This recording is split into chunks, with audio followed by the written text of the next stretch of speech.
السلام علیکم ورحمۃ اللہ وبرکاتہ۔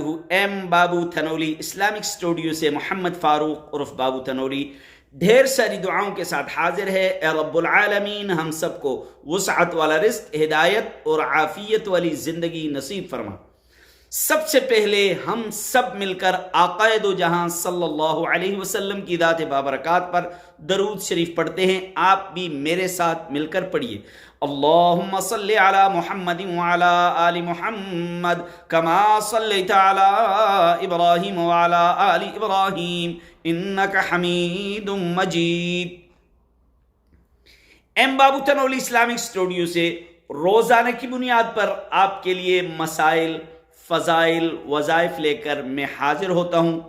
ابھی چونکہ رمضان المبارک کا بابرکت مہینہ گزر رہا ہے، اس مہینے کے اندر آپ کو خالصتاً روزے کے مسائل سمجھائے جائیں گے، روزے کے مسائل بتلائے جائیں گے، روزے کے مسائل پڑھائے جائیں گے۔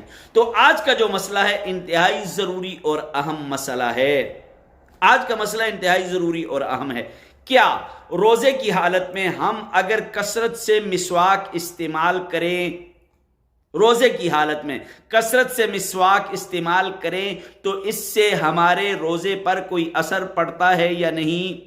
تو مسئلہ سمجھ لیجئے کہ نبی علیہ السلام روزے کے علاوہ بھی کثرت سے مسواک استعمال کیا کرتے تھے، اور روزے میں بھی کثرت سے مسواک استعمال کیا کرتے تھے۔ مسواک کے بارے میں آقا علیہ السلام کی حدیث بھی سنیے، السواک مطہرۃ للفم ومرضات للرب۔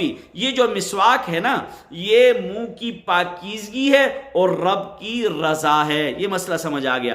اب دوسرا سوال یہ پوچھا گیا ہے کہ یہ جو چیز ہے، نظر آ رہی ہے کہ نہیں، یہ جو چیز ہے ٹوتھ پیسٹ، ٹوتھ برش جسے کہا جاتا ہے، اس کے استعمال سے روزے پر کوئی اثر پڑتا ہے یا نہیں پڑتا؟ تو اچھی طرح مسئلہ سمجھ لیجئے۔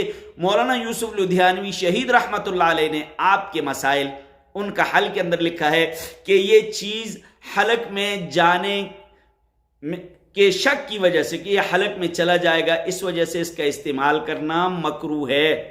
حلق میں، گلے میں یہ چلا جائے گا، ٹوتھ پیسٹ چلا جائے گا، اس وجہ سے یہ مکروہ ہے۔